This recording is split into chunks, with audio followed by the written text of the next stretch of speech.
The night wind swept across the open plains like a restless spirit, driving sheets of cold rain against the earth. Jack Callahan leaned forward in his saddle, narrowing his eyes beneath the brim of his soaked hat. The storm had rolled in fast, dragging darkness with it, and the lantern hanging from his saddle swayed wildly as his horse trotted through the mud. He'd fixed the broken fence hours longer than planned, stubborn as ever, refusing to leave the job unfinished. The isolation of his ranch suited him. Work kept his hands busy and his mind too tired to wander toward the memories he'd rather bury. Thunder cracked overhead, startling his mare into a brief tense stumble. Jack murmured softly, steadying her with a firm hand. That was when he saw it, a wagon tilted sideways in the ditch, its wheel splintered, one lantern still faintly glowing against the black night. A figure slumped in the mud beside it, unmoving. Jack's heart kicked, instinct sharp as a knife. He swung off his horse, boots sinking into the soaked earth, and approached with caution, rifle ready. Years alone on the frontier had taught him that trouble often arrived looking helpless. As he neared, the lantern's flicker revealed the figure was a woman. She was lying awkwardly on her side, rain matting her hair, hands clutching her swollen belly. Her breaths came in shallow gasps, eyes half open but unfocused. Jack knelt beside her, lowering the rifle. She was heavily pregnant, exhausted, and on the brink of collapse. "Hey," he said gruffly, shaking her shoulder gently. "You alive?" Her lips moved faintly, barely forming the words. "Help, please." He didn't hesitate. Scooping her into his arms, he carried her to his horse. She was lighter than he expected, fragile despite the weight of the child she carried. Lightning split the sky behind him, throwing the broken wagon into stark relief. No other travelers, no signs of pursuit, just her alone in the storm. Jack mounted with her cradled against him, turned his horse toward the faint glow of his distant cabin, and urged her into a gallop. The ride back was rough, but his grip never loosened. She trembled in his arms, shivering from cold and fear. Jack didn't speak. Words felt clumsy against the steady rhythm of rain and hoofbeats. He hadn't held anyone this close since Mary's death, and the unfamiliar warmth against his chest made something deep in him ache. By the time they reached the ranch, the storm was in full fury. He pushed the cabin door open with his shoulder, carried her inside, and kicked it shut behind them. The lantern light painted the wooden walls gold, casting long shadows over the single-room cabin. It was sparse but clean, every item in its place. He lived like a man who needed order to keep chaos away. He laid her gently on the rug near the fire, threw on more logs, and fetched a blanket from the shelf. The woman stirred, blinking at the sudden warmth. Her clothes were soaked, her lips blue-tinged. Jack wrapped her in the blanket and crouched beside her, unsure what to do beyond the basics. He'd delivered calves and foals, patched up his own injuries, but pregnant women were another matter entirely. "Name?" he asked, his voice steady but curious. "Clara. Clara Dawson," she whispered. "From Carson Creek." Jack nodded slowly. "Jack Callahan. You're safe here for now. Wagon busted. Storm's bad.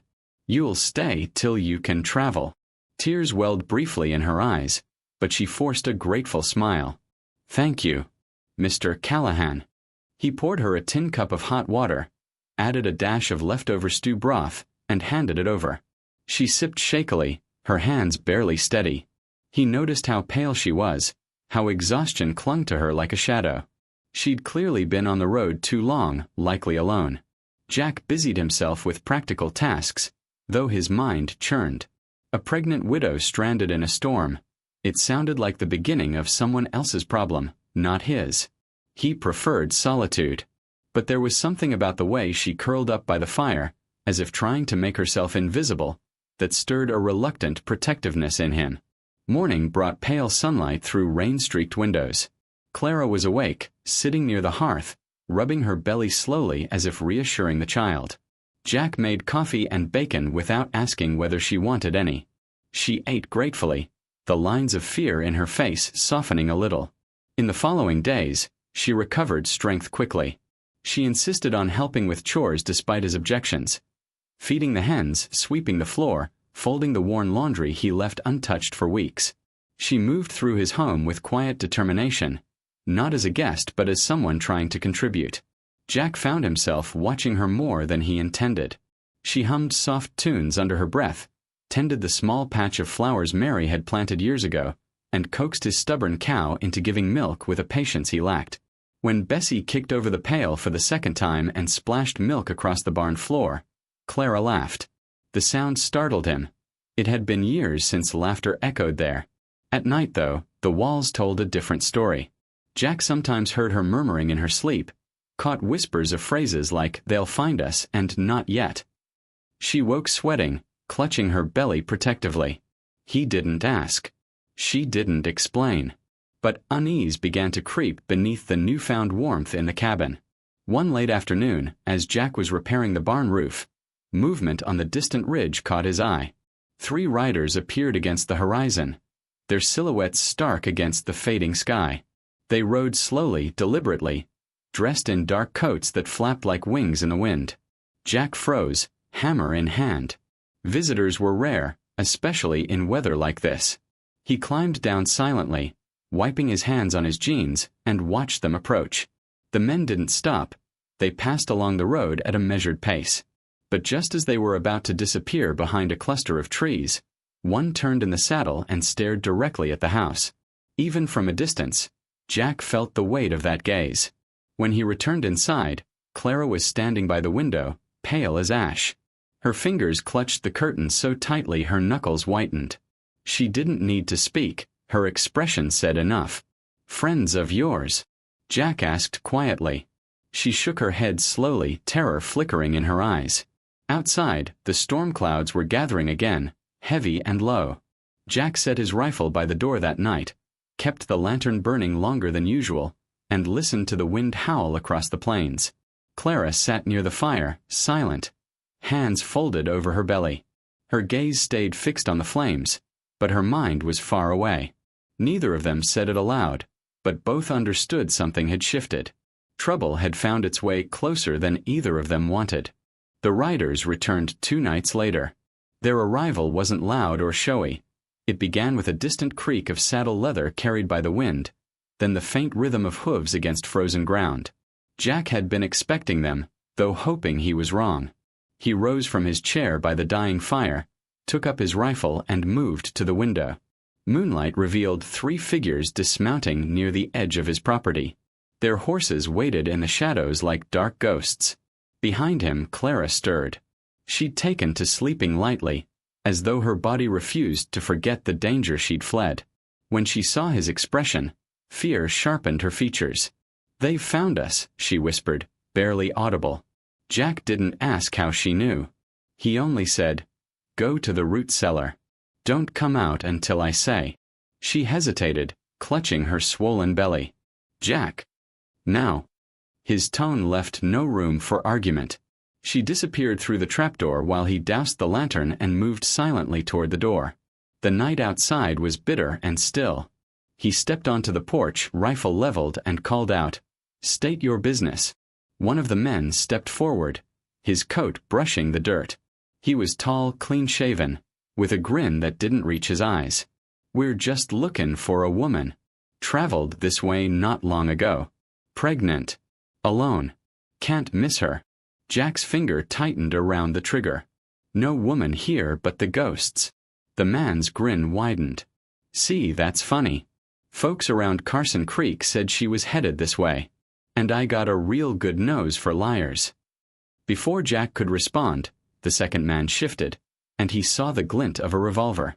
The third circled toward the barn, clearly intending to flank him. Jack fired first. The crack of his rifle split the night, sending the first man diving for cover. Horses shrieked and reared. Gunfire exploded in response, shattering the quiet like a storm breaking loose. Jack moved fast, using the porch as partial cover, reloading by instinct. He clipped the second man's arm, saw him fall back swearing. A bullet tore through the porch railing inches from Jack's shoulder. He ducked, rolled toward the side of the cabin, and returned fire. Splinters flew. Lantern light from one of the attackers cast twisted shadows across the yard, turning the scene into a violent dance of light and dark. The fight felt endless, though it lasted only minutes.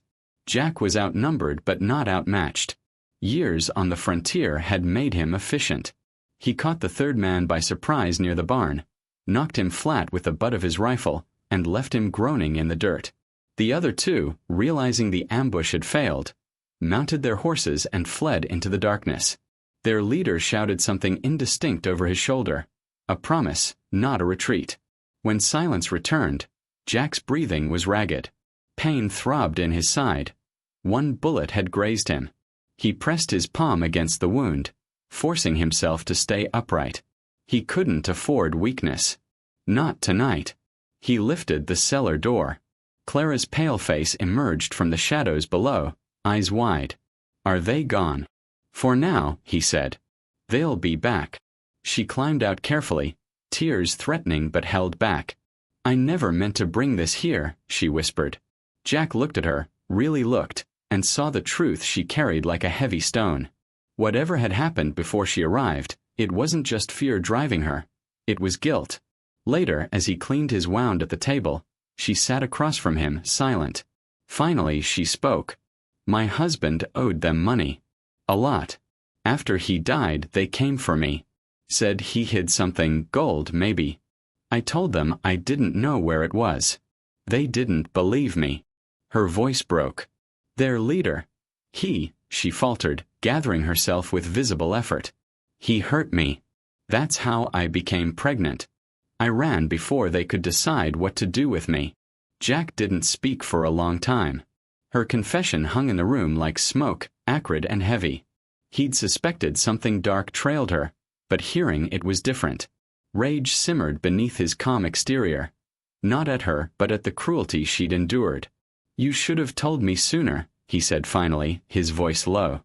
"I was afraid you'd turn me away." "I might have," he admitted. Back then. A storm pressed against the cabin walls that night, as if the sky itself mirrored the turmoil inside. Clara went into labor just before dawn. At first, Jack thought the pain was brought on by stress, but soon her cries filled the cabin, sharp and urgent. He moved quickly, clearing space near the fire, boiling water, doing what little he remembered from witnessing a neighbor's birth years ago. His injury ached, but adrenaline kept him moving. Clara clutched his arm with surprising strength, sweat beading on her forehead. Her breaths came fast and shallow. Thunder cracked overhead. Rain hammered the roof. The lantern flickered wildly, throwing shadows across their strained faces. She screamed again, and Jack's heart pounded helplessly. He wasn't prepared for this. But there was no one else. Hours blurred into a desperate rhythm of shouts, whispered reassurances, and the relentless storm. Then finally, a piercing cry rose above it all. The cry of a newborn. Jack held the tiny, wriggling child in his hands, wrapped it in cloth, and exhaled shakily.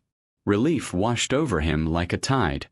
Clara slumped back, exhausted but alive. Then he saw the baby's eyes. They were unlike any he'd ever seen on a newborn, a sharp, unnatural silver, cold and striking. For a heartbeat, he forgot to breathe. Recognition slammed into him.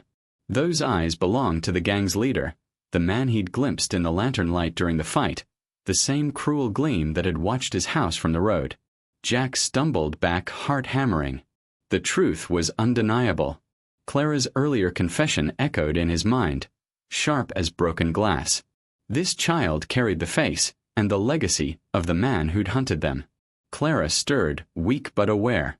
She saw his expression and began to cry softly. "I know," she whispered. "I know what you're thinking. But he's innocent. He didn't choose any of this." Jack looked at the baby again. Its tiny fists clenched, unaware of the storm swirling around it. He remembered Mary's words from long ago, spoken on a quiet summer night. "Asterisk people ain't born with sins, Jack. They just inherit the world's mess." Asterisk. Slowly, he returned to Clara's side. "He's got a future here," he said quietly. "If you both stay." Dawn crept over the horizon, painting the wet fields in gold. Jack stepped outside holding the child, the chill air biting his skin. Clara watched from the doorway, exhausted but hopeful. For the first time in years, the weight on his chest felt lighter. The danger wasn't gone, but something had changed. A line had been drawn, not in sand but in resolve. And Jack Callahan wasn't a man who backed down once he'd chosen his side.